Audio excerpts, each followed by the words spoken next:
Es para mí, como siempre, darle la bienvenida a mi querido Juan María Naveja. Juan María, ¿cómo estás? Bienvenido. Con el gusto de saludarte, mi querida Magda. Un gran saludo para la audiencia de Mega Noticias MX. Y pues tú dirás, la UNAM, la visita de la delegación de Estados Unidos, los 100,000 desaparecidos, o de plano le entramos a la inflación. Tú decides, mi querida Magda. Hoy hay muchos temas. A ver, sin duda hoy la inflación no podemos dejar de lado este tema porque preocupa a las familias en el país entero y también hay que decirlo y reconocerlo. Tiene bastante preocupadas a las autoridades que implementaron hace 15 días también un plan, una firma en donde pues llegan a un convenio con empresarios a fin de contener el incremento de los productos. Pero tal parece, lo hemos comentado Juan María, que la medida está siendo insuficiente. Hace rato compartía con la audiencia también un dato, ¿no? En donde pues esta Alianza Nacional de Pequeños Comerciantes decían, espérame, porque parte de estos productos que forman parte de la estrategia o del plan del gobierno federal, pues resulta que sí están teniendo incrementos. Es que también hay que decirle a la audiencia que hay particularidades. A ver, vamos primero con la parte positiva, mi querida Magda. Uno, que a querer o no, el hecho de que se esté conteniendo el precio de las gasolinas, la tarifa de las gasolinas, es una ayuda que calcula el secretario de Hacienda, ya ves que casi no aparece, pero ya apareció y él calcula que es un 2% de inflación lo que se está consiguiendo en el momento en que no se está aplicando el IEPS, que sería de más de 5 pesos por litro, y el impuesto adicional que se había autorizado. Es decir, en el momento en que no se está aplicando este tipo de impuestos, pues hay un control de la inflación, por así decirlo, aunque hay que decirlo que estas cantidades estaban dentro del presupuesto. Entonces, es dinero que no está entrando al erario público, si bien es cierto que hay que decir que los precios del petróleo a nivel internacional se han disparado y que es un ingreso que le ha permitido a Petróleos Mexicanos tener una visión un tanto cuanto positiva en el último trimestre. Nada más en el último trimestre, ni en su deuda global, ni en nada de eso. Esa parte positiva. La otra, el hecho de que se llegase a un acuerdo.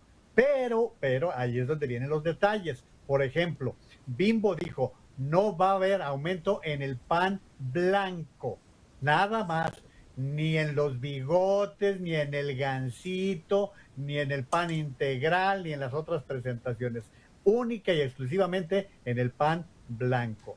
En el caso del papel sanitario, por mencionar otro caso, no nos dijeron cuál presentación. Ya ves, mi querida Magda, que hay una presentación bárbara, una serie de productos en materia de papel sanitario y ahí por ahí podríamos entrar. Ahora bien, eso acordaron los industriales. Recordarás que los dirigentes de la ANTAD, que son las tiendas de autoservicio, dijeron, a nosotros ni nos pelaron, a nosotros no nos invitaron, por lo tanto, pues no tenemos nada en ese enjuague. No se diga los que están en los mercados sobre ruedas, en las centrales de abastos, pues igual no están convocados a un cambio de la política que se había establecido. Por lo tanto, pues Magda, la inflación sigue su marcha. Sigue su marcha y que bueno, la parte sin duda preocupante para todos es el golpe tan fuerte que representa para la economía de los mexicanos, ¿no? En donde lo hemos comentado, pues de pronto lo que están ganando ya no les es suficiente, los ajustes inclusive que se hicieron sobre el salario mínimo siguen siendo insuficientes, se ven rebasados. Bueno, vaya, si retomamos también el tema de la conversación de ayer con este incremento que pretende hacérsele a los maestros, pues tampoco será suficiente, ¿no? Cuando estamos hablando de la inflación más alta en los últimos 21 años, y que dicho sea de paso, ¿no? Se hablaba de poder generar estrategias que fueran a la par a fin de poder evitar que se incrementaran tanto las tasas de interés en el Banco de México y ya también llegó un aumento. Es que no hay forma de poderla parar nada más con una sola medida, se requiere un plan integral. Vamos a suponer que el incremento del año pasado hubiese sido, que no lo fue, suficiente. Lo que ha ocurrido en lo que va del año, nada más el mes pasado la inflación fue de 7.72%. Entre la gente del Banco de México hay confianza de que en el próximo trimestre se llegue al tope de la inflación en lo que resta del año. Yo lo veo sumamente complicado. Pero lo que acabas de decir, mira Magda, te voy a comentar lo que está haciéndose en Estados Unidos y perdón, pues es el ejemplo que tenemos de cerca para Claro, poderlo claro, mencionar. claro. California, por ejemplo, está destinando 18,000 millones de dólares, porque ellos tienen un gran superávit, para combatir la inflación. Entre ellos son bonos para el transporte, porque la gasolina, el galón anda arriba de los $6. O sea, está muy cara la gasolina. Entonces están dando también apoyos para el pago de rentas, el pago de casas, de acuerdo a las deudas que tengan los padres de familia, los trabajadores.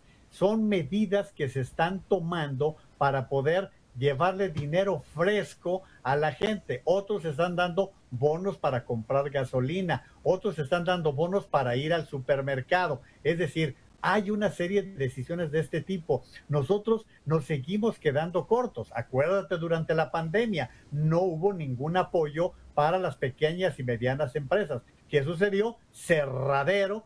Hablábamos en aquel año de 1 millón de empresas que cerraron con las consecuencias de la pérdida de empleo. Es decir, se sigue quedando atrás un gobierno empeñado en proyectos que han salido carísimos. Y ahí sí vámonos a la parte que ayer te comentaba, ayer el doctor Miguel Sekeli, con respecto a qué es lo que pasa con este tipo de obras. Dos Bocas iba a costar 4,000 millones de dólares. Anden los 14,000 millones de dólares, Magda, cuando Deer Park costó menos de 1,000 millones de dólares. Pues simplemente son las prioridades, ¿no? Efectivamente, lo mismo sucedió con Santa Lucía, el aeropuerto que se había dicho que iba a costar unos 20,000 millones de pesos, pues terminó costando más de 100,000 millones de pesos. Esa es la realidad que estamos enfrentando. Creo que eran 70,000, estoy yo exagerando. 70,000 millones de pesos, se brincó a 116,000 millones de pesos con obras en las cuales, pues también ve el Tren Maya, que probablemente nunca se resuelva frente a los recursos que se han venido presentando. Oye, mi querido Juan María, eso por el lado de la economía. Déjame irme a otro tema que tú y yo hemos abordado en muchas ocasiones y que, bueno, hoy sale a colación porque se presenta este nuevo informe del World Justice Project, en donde hablan del Estado de Derecho, Juan María. Y nada más para compartirle a la audiencia un dato y conocer qué piensas al respecto. Desde la versión pasada de este índice de Estado de Derecho en México, los puntajes aumentaron en 6 estados. Vamos viendo eso como la parte positiva. Sin embargo, descendieron en 14 y permanecieron sin cambios en 12 estados más. ¿Qué es lo que está pasando, Juan María, que vemos un Estado de Derecho estancado y que hoy que estaba escuchando esta conferencia, pues decía el propio encargado de todo este asunto, ¿no? Dice, lo que es más preocupante no nada más es que tenemos un Estado de Derecho estancado, sino que al mismo tiempo es deficiente. El Estado mejor evaluado, pues aún así sigue siendo deficiente para poder hablar de las garantías de Estado de Derecho y responde a varios factores, ¿no? Entre ellos el debilitamiento del poder legislativo local, de los poderes judiciales para poder actuar como contrapesos eficientes ante el Ejecutivo estatal y federal. Y bueno, así van avanzando, ¿no? Y de lo individual, que son los estados, nos podríamos ir a lo general, que es la federación, y entonces entendemos por qué nuestro país se encuentra en estas condiciones, Juan María. Es que el sistema de seguridad y el de justicia, el de aplicación de la justicia, es un queso gruyere, mi querida Magda. Vámonos por partes.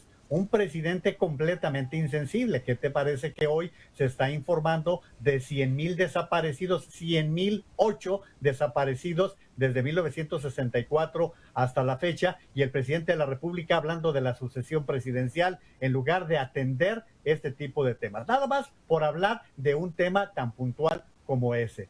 Luego te vas a la Suprema Corte de Justicia de la Nación, que decreta 5 años la reserva de los costos de las operaciones que se hicieron para la compra de las vacunas por seguridad nacional. ¿En qué rayos está la seguridad nacional de saber a quién y cómo le compraste las vacunas? Por el amor de Dios, pero la Corte sigue dando ese tipo de pasos en falso completamente. ¿Y qué te puedo decir del fiscal, mi querida Magda? ¿Qué te puedo decir de eso de que los criminales también son seres humanos? ¿Tú crees que con esa visión de país, con esas acciones de país, vamos a aspirar siquiera a tener un nivel de justicia más o menos, una lucha por la seguridad más o menos, cuando estamos hablando de más de 120,000 homicidios dolosos en lo que va de la actual administración, que ya es más que la que tuvo Felipe Calderón durante todo su sexenio. Y bueno, pues además con las falsedades, tú no puedes golpear a las instituciones. ¿Qué te parece? Y esa te devuelvo la pregunta, mi querida Magda. ¿Qué te pareció la respuesta de la UNAM a las acusaciones que hizo el presidente ayer en contra de los médicos, de los estudiantes, de los residentes, de los pasantes, de los estudiantes de posgrado de la Universidad Nacional Autónoma de México, que hoy le respondieron como debe ser? No sé qué opines, mi querida Magda. No, pues es que la respuesta simplemente fue nunca se ha negado, ¿no? Y siempre han estado a disposición. Pero Juan María, ¿cómo en aquel momento, cuando estaba la pandemia, en su momento más álgido, cómo se les pedía realmente a los médicos que se quedaran en el frente de batalla cuando no tenían ni siquiera las armas suficientes para poderle hacer frente a la enfermedad, ¿no? Porque hay que recordar y hay que voltear esa mirada hacia atrás y recordar que no tenían cubrebocas, no contaban con los trajes adecuados de protección. Bueno, hubo hasta desabasto, gel antibacterial. Bueno, fíjate, la UNAM le responde puntualmente: nuestros estudiantes dejaron de acudir a las aulas por orden del sistema de salud. Claro. Y luego se va por partes. Los estudiantes de posgrado estaban en esto, se capacitó tanta gente. Es decir, puntual la respuesta de la UNAM. Y algo bien grave, mi querida Magda. La UNAM pertenece al Consejo de Salubridad y este consejo nunca fue convocado, nunca sesionó y se marginó a la UNAM. Entonces no podemos caer en ese tipo de cosas. Ahora ahí te va, antes de que nos vayamos, los detalles finos de las cosas que vienen. Mañana estará en México el senador Christopher Todd, quien es el coordinador de la Cumbre de las Américas.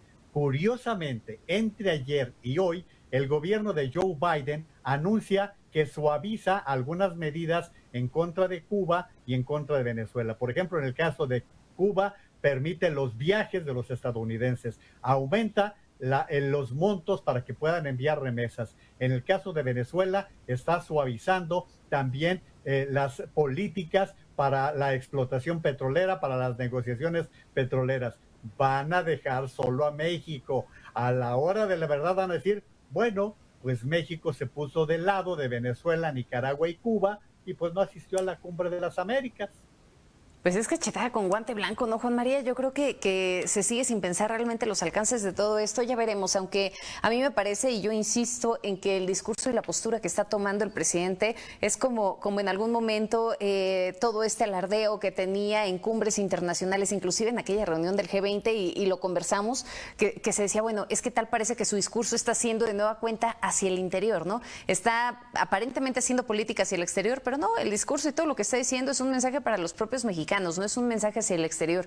Y me parece que en esta ocasión la postura que está adoptando es justamente hacia el sur y es de nueva cuenta hacia el interior. No se está viendo más allá. Ya veremos cuáles son las consecuencias de todo esto y ya veremos mañana cuál es el balance de la reunión. Sí, y habrá que decirlo, su visión es hacia el interior porque hacia el exterior no lo conoce, no sabe. Exacto. Más allá de lo que nos ha mostrado de sus comentarios hacia Centroamérica, hacia el Caribe. Y yo creo que también, Magda, le da flojera asistir a este tipo de reuniones. No se le da, no habla inglés, que sería el menor de sus problemas. La mayoría hablan castellano. Pero yo tengo la impresión de que Andrés Manuel López Obrador no tiene ganas de ir a Los Ángeles. Por cierto, la segunda ciudad más grande de México.